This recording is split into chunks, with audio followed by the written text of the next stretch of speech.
Bago pag, Good morning mga ka-journey. pagkasilo niyan, kakapitan ng liig, tatalian bago baltakin ang buntot. Yan Ayan, ay pag binay, hinahaltak ang buntot. nahanap na natin yung cost nung nung pagkaubos ng manok natin. May sawa. Kung napapansin nyo, may sawang nakapalupot dun sa, ayan yung katawan niya sa may puno ng nyug. Nakita natin. Buti naman. Tignan lang natin kung mahuhuli natin yung sawa.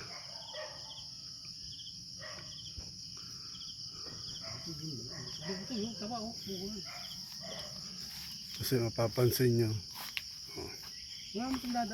maliit na yung bilang ng manok natin. Yung dating 24 pieces, yan, na lang, 4 na lang. Tapos yung may nagbigay sa atin ng 2 piraso, isang babae, isang lalaki, na local, na Tagalog. Nakain niya yung isa, yung babae nakain niya.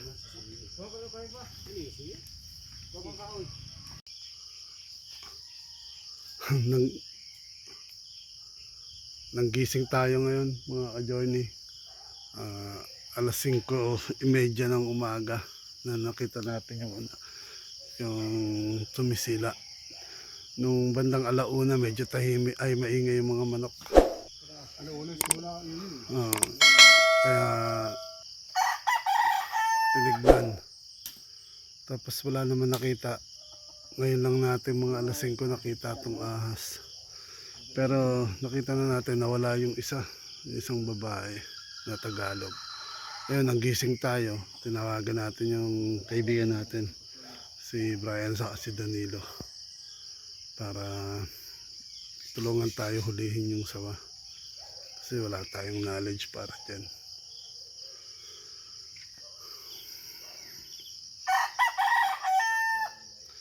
Ayun na, nalutas na yung natin,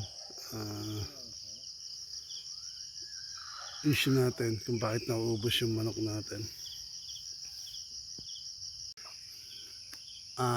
Nahuli na yung sawa mga ka-journey. Siguro ang sukat ng sawa is more than 7 feet. Tapos nandun pa yung may umbok pa sa tiyan niya. Hindi na natin binidyo, pero paakawalan din yun. Hindi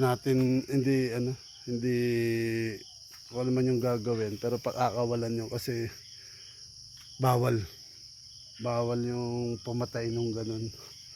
Hindi lang hayop, ay hindi lang aso o kung ano man, bawal na po yun ngayon. Ito po yung number of chicken. From 24 pieces, 4 na lang yung natira. Actually 5 kasi yung isa ipinalit natin doon sa Tagalog. Kaya may additional sana tayo na Tagalog.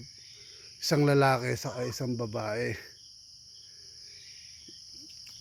Kaso ngayon nakain yung babae na Tagalog, kaya nabawasan na naman tayo. Pag-asa pa naman natin yun na maglimlim sa egg nila. Ito na lang po yung bilang ng ating alagang manok.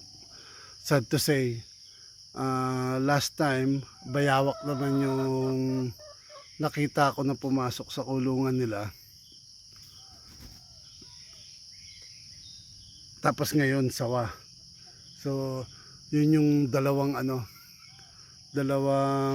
main rason na kaya naubos yung natin, yung ating alaga. Sawa at saka bayawak.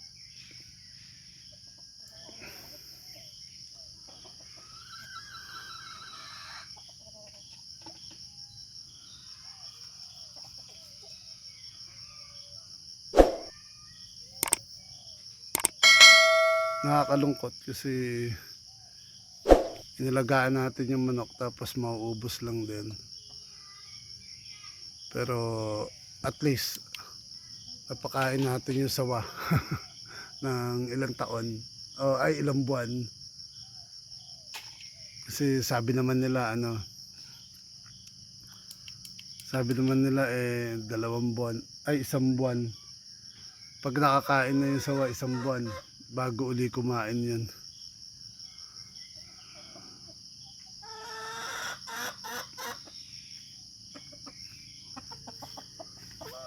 Nakakalungkot lang. Dito yung ating isang kaibigan na pakainin niya yung habang nagbibideo tayo. Ayan, para makita nyo kung ilang piraso na lang talaga. Ayan. Yung dating kadami, ngayon yan na lang.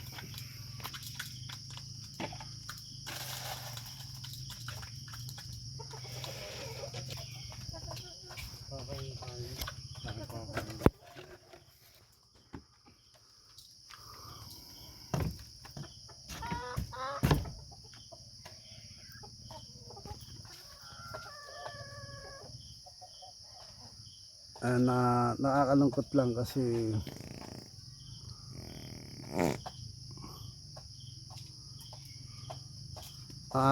lang kasi yan, nag-alaga tayo pero makakain din ng ng ibang predator.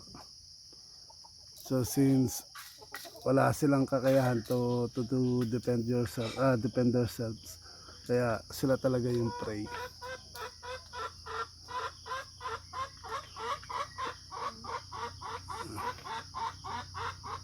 Kaya nahinto rin sila mangitlog kasi medyo stress sila. Tapos nawala din yung mga lalaki na manok natin. So luckily may Tagalog. Siguro ipapamix na lang natin sila. Hayaan na lang muna natin sila siguro magkakilalanan.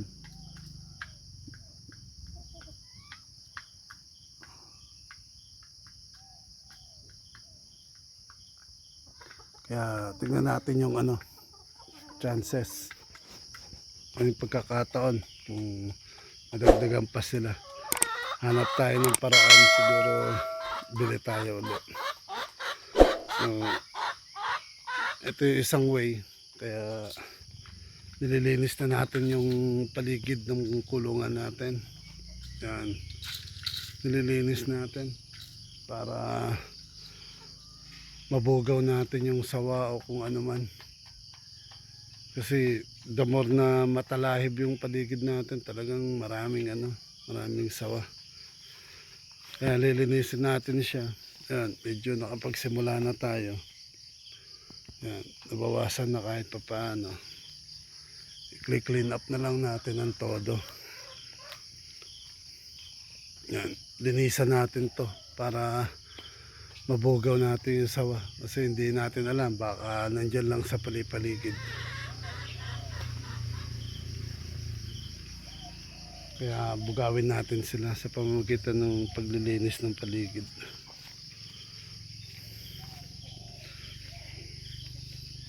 So hanggang dito na lang mga ka-journey. Ngayon na-discover na natin yung cost ng pagkaubos ng ating alaga. Nakita natin kung sino ang salarin. So dalawa po siya, yung bayawak at saka yung sawa. So sana talagang wala na yung sawa kasi nailipat na natin sa ibang lugar. Sana hindi na bumalik dito. So thank you for watching. Have a nice day. God bless.